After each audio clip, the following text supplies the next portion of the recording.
Good evening, Facebook. Good evening, YouTube. Les Hill from Less is More Coaching. Tonight, I want to talk about a topic that is near and dear to my own heart from when I was young. And that was a long time ago before social media. And now with social media, it makes it harder, even in times of COVID. And that is bullying. What is bullying? Well, believe it or not, when I was 6 years old, 5.5, 6 years old, I was a little bit of a bully. I would start the trouble in the classroom, between the classrooms, with a straight edge, and we would have straight edge wars. And I was young, about a year young for my age. It was a boarding school, and I remember getting in a lot of trouble.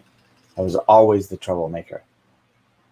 And I did it mainly, from what I can remember, is because I was young, because I didn't fit in, because I was trying so hard to be one of everybody else. This was the way that I did it. Later on, fast forward many years, and I moved to the United States when I was 11 years old. And I had just moved from France, where I'd lived for 3 years, and came to the US. And here was this English-speaking Leslie, was my first name. And I had just moved from France, as I said, where I had learned to speak French in 3 years, along with the natives. And what I did was try to speak American, which, instead of talking properly with English, very pronounced, diction, and very precise, I started to get lazy speech. And people made fun of me because I had an accent and I had a strange name. And in 7th grade, it was not cool at all. People poke fun at me. So I ended up trying to fix my accent. And I ended up in speech therapy for 3 years, every day at school. And then I would have to come home and do it. So at home, I did it in English. And I learned to talk properly without a lisp and pronounce everything properly. She sells seashells on the seashore. And then I would go to my speech therapy at school. And here at school, I'd be like, she sells seashells on the seashore. And I learned to speak American and English. It was very strange. That being said, because I was still different, I would get picked on.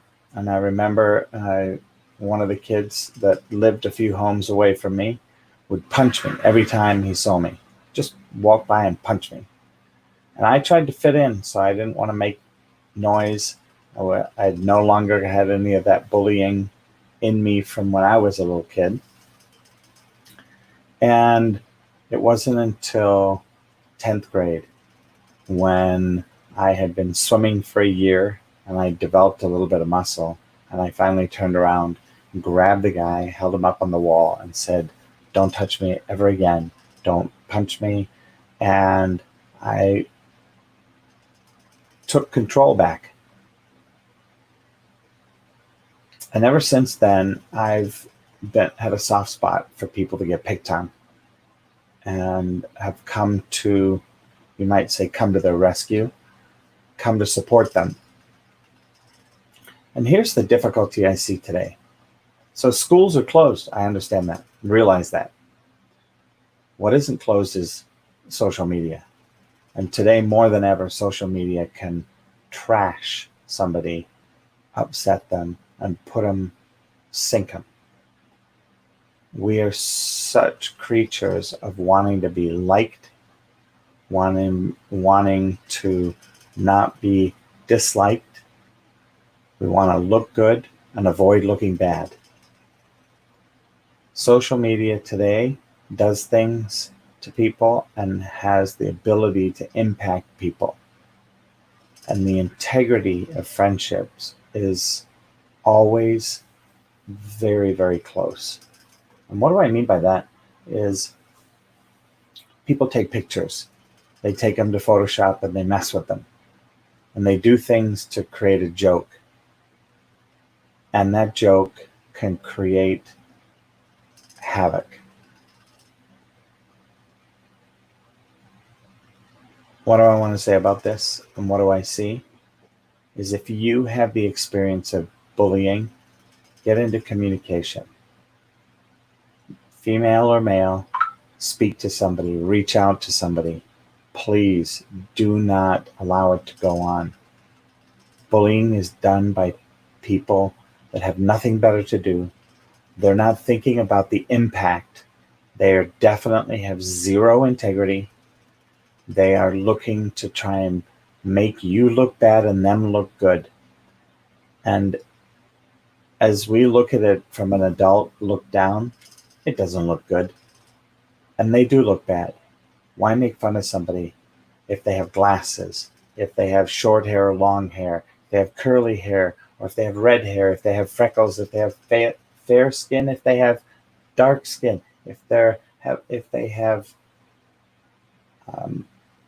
Asian features, if they have differences from the person, two people standing side by side. I don't have any hair. I'm bald. If my hair were all gray, whatever the differences are, people try to make fun of those differences. That has no integrity. What has integrity is to see the uniqueness in every single person, because none of us are the same. Even identical twins are not the same. And as we grow up, we become further and further not the same. My challenge to all of you, first of all, as I said, if you have that experience of bullying, please, I implore you, I beg you, get into communication. Have people be responsible. When people are young, they don't even know what they're doing. They're not even aware of the impact that is far-reaching of some of their actions. Be in communication. As for the integrity of relationship communication, stop the person from what they're doing. Don't look at them and say bad things back. Say, look, what you're doing doesn't work. It has no integrity.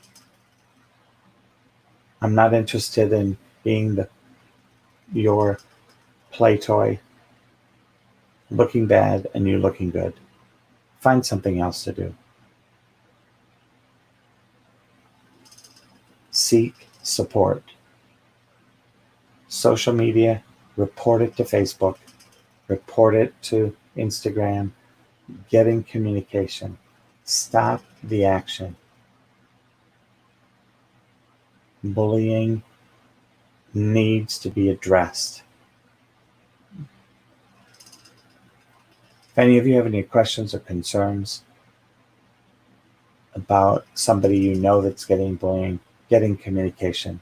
It's not tattletaling. It's being responsible for something that doesn't work. And the effect is long-reaching. Be in communication. I thank you for listening to this. I thank you for the opportunity for having this conversation. God bless. Coaching with Les has doubled my practice. If you have any struggles in your business or your personal life, Les is your guy. He's logical, he's empathetic, he has passion for helping people, and his ideas are genuinely thoughtful. So if you're looking for a business coach with integrity, choose Les Hill.